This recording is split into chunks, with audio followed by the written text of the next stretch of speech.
Hey guys, my name is Lindsay. Welcome to my channel.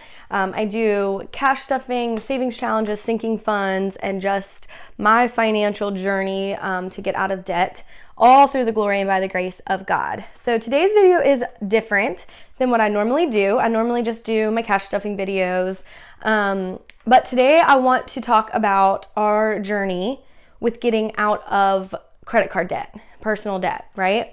We're not completely debt-free because we did do like a balance transfer to get our car paid off. So we are still making like a little car payment that hopefully will be paid off within the next year. But other than that, we don't have any like credit card debt. We pay our credit cards off each month after we use them. And so this was our journey. So, okay, obviously this was back 2018, 2019. And I think we finished paying it off in 2020, I want to say. So this was not the full amount. We had started with $22,000 in credit card debt. It got racked up just from life changes, a little bit of a setback in my husband's career path, things happening with the store where I wasn't able to take as much of a paycheck. So we ended up having to charge a lot of things. And we also had some like medical expenses from my son. So his food allergies caused us to have to buy really expensive formula. So it was just a big snowball of a lot happening and hitting us at one time. And it quickly turned into, like I said, $22,000 in debt. It was like less than a year. I feel like we racked that up. It was insane how quickly it happened. So I got on a mission to figure out how to get out of it and to pay it off. And I'm going to try to zoom in here for you guys so you can see this a little bit better when I start getting into it. Okay, hopefully you'll be able to see this a little bit more. Now, so I'm just literally going off this paper because I'm not fancy. I don't know how to do this stuff on the computer and like show you my screen and all, but maybe one day I'll get there. Okay, so this is how we did it. I'm giving you guys this video because I feel that, you know, it may help somebody else. I did not want to feel so confined to doing like the snowball method. So we kind of did just our own little blend of snowball, avalanche, whatever. We just figured out a way to pay what we could monthly and to pay off the debt quicker. So I'm going to explain the sheet. First, I want to just calculate up what we had here at the top. I had thought I had the original version with the $22,000, but I obviously like saved over that or something. So this was the like most accurate one I could get. So it's $16,056 that we had between 6 credit cards, which was also super stressful for me because I did not like managing that many cards. Now what we do is we have the balance transfer that we did for the car loan amount. So we have that one card, and then we have our main card that we're charging things to monthly, and then we pay that off each month. And then we also do have the Amazon credit card, but again, that's like for our subscribe and save, and we pay that off each month as well. So they're both manageable. The Amazon, it's only ever like $200-300, and then our Discover card is the card that we're using on a monthly basis, and we get so many points back in our cashback rewards that we can then apply that to our payment for the month. So it's just nice to be able to do it that way. It's just worked out well for us. And again, it took us time to get there because for a while I had to stop using credit cards because we obviously had gotten into such a bad place with them that I had to wait until I was like really set with our budget to where we could do it in a manageable way. So, all right, here you will see that what we did back then, my husband and I were still kind of using our own credit cards at that point. So these would be what we would put on like monthly, and then we would look to pay them off. Our goal was to try to keep each of them around $500. As you can see, sometimes that wasn't, I hope you can see this, but sometimes that wasn't exact. So we would go over a little bit. But then what we had here, so each card was listed out with the balance, right? And then under that would be the rate. Now those you all see as 0, and that is because I worked to switch cards to balance transfer offers. Now the Amazon card, like I said, we were paying that monthly. So that was not getting, like we weren't getting charged that 16% because we were paying that off. I don't know why I didn't change that total. But anyway, so The 0% is because of balance transfers. I love balance transfers, especially if you have multiple cards. A lot of the times they will continue to send you offers.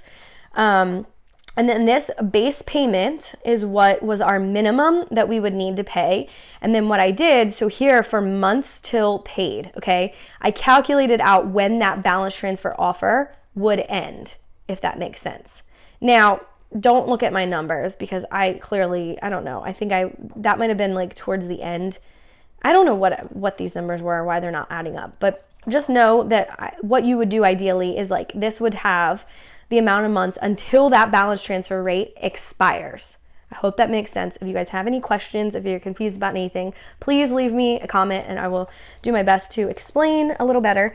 Okay, so you'd have the interest rate, but like I said, hopefully 0% because you can do balance transfers. Your base payment, so minimum that you would have to pay on that card, especially if you have a tight month where you can't pay more. And then the months till the paid off. And then I put the month that it needs paid off here. And that was my reminder. So that's why I have it in yellow as the goal date. So like I don't want to have interest on it, right? So I have to work to get it paid off by that yellow month box, what have you. And so then the interest that we would be getting charged on it would be the last column, which again, I was working towards not having interest on it. So I had all of the months laid out up until, when, like how far out it was going to go. So like this one, my months needed to be paid off with June of 2019. So I had to go until May. Because my goal was to do it before. I didn't even want the chance for it to charge me interest, okay? I know credit cards are tricky. I don't trust them. So my goal was to get it paid off before. So as you can see here, what we would do is try to put in like a minimum amount. Now for these, we were doing a little more than the minimum sometimes. But I would take one card that we would pay more. Because once you pay that off, right, the snowball method is then you can use that amount and spread it out to the other cards. Whereas here you can see we took that amount and I increased the payment on this one, okay? Now this was a higher amount. So I did that a little bit different because of the time frame of when I needed to get this one paid off. So I paid, a big chunk of it for a couple months and then I switched to get this card paid off by the date that it needed. Now, I hope, again, that is not too confusing. This was like a jigsaw puzzle for me, and I worked this to make sure that we were, within our monthly amount that we could pay towards the credit cards. We were able to kind of pay off cards as it made sense for us. So that's why I say that we weren't necessarily going by the snowball, because snowball, you would just focus on like your highest interest. It wouldn't matter what the amount of the card was, right? But for me, I also liked to tackle the bigger amounts because those made me feel uncomfortable, right? I just didn't like those big amounts, especially as we would get closer to the payoff date. So let's say, for example, that this one I had stopped, right? And I didn't make the $750, and $400 payment. And let's say I had some extra. So what I would have done with that one is done another balance transfer. That is essentially how we eventually got out of credit card debt. Now, this is just my experience. I'm not giving you like financial advice. I'm not saying that this is the only way. I'm not saying that this is the right way or anything like that. I'm just telling you what we did and how we utilize balance transfers to our benefit. Now, obviously there is a percentage that gets charged for the balance transfer, but sometimes that percentage is really, really small in the scheme of things. If you were paying, the 16 or 22% interest each month, obviously you'd be paying a lot more interest on the credit card. So for us, it was worth it to do like the 2 or 3% to do the balance transfer at that one, interest charge, and then make sure that we got it paid off by the end of the promotional rate. So that was instrumental for us in getting out of credit card debt. And basically, like I know I've got like little notes everywhere, but these were kind of my running totals for the column or for the row. So I was kind of tracking how much we were going to be paying towards it. Now, mind you, I didn't have in here, like in these totals, I didn't have what we were charging on our credit card. So that's why some of these are a lot lower than the $19.25. $19.25 was like my ceiling, like, right? This was my like max that I was going to pay on credit cards.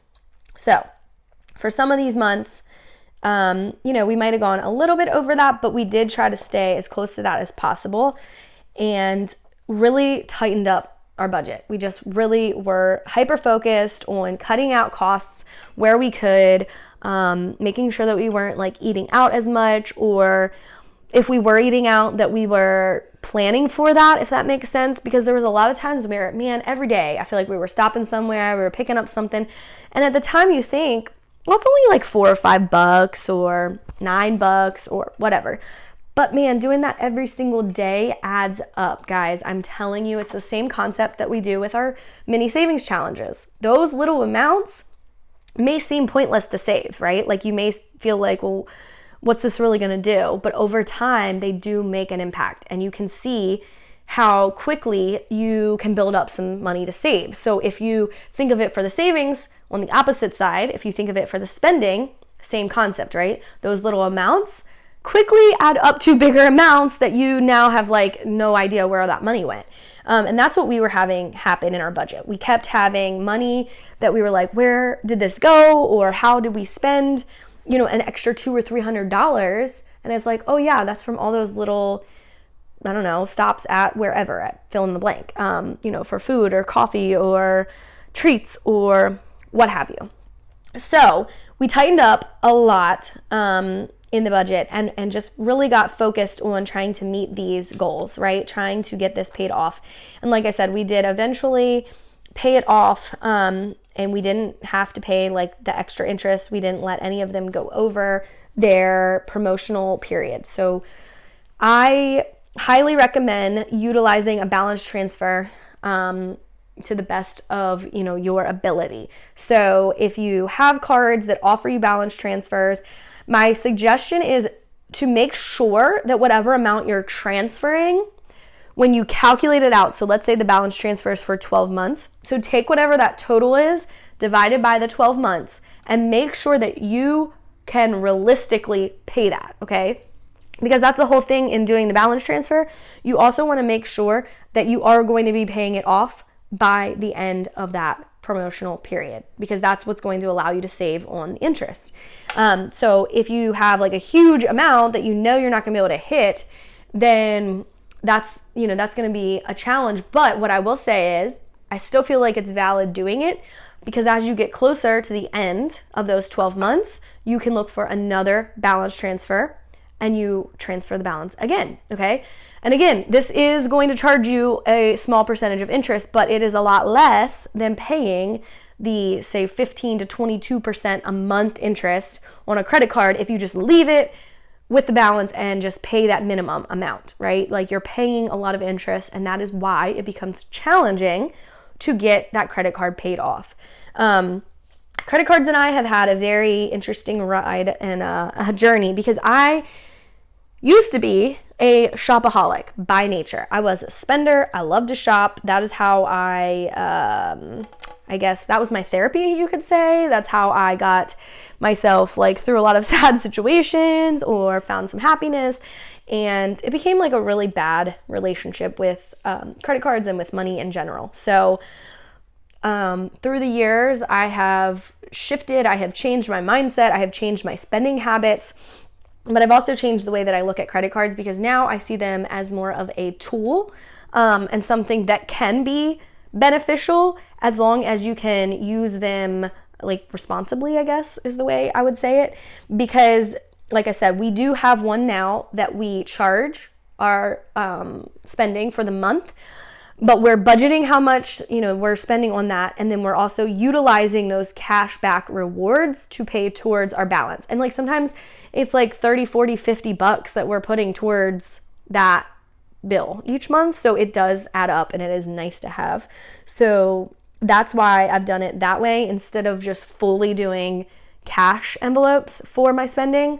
I did a video on that for the cashless blended method. And I can put that in the description, but that's why we do it that way, because I like being able to still utilize the credit cards for our benefit.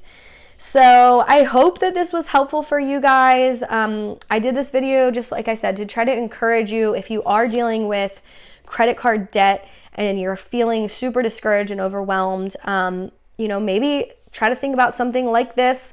And like I said, figure out a way to utilize those balance transfers for your good and for you to be able to get back in control and take charge of your budget, of your debt, and to get yourself into a financially stable position, where you feel like you are back in control, as it should be, right? So if you guys liked this video and you got something from it, please leave me a comment below and hit the thumbs up button. And if you enjoy watching my videos, please think about subscribing to my channel. I so much appreciate it, and it allows me to reach other people and hopefully inspire and encourage all of you. And I just wish you many blessings. I hope God continues to bless you through all of this and through your debt-free journey. I'll see you guys in the next video.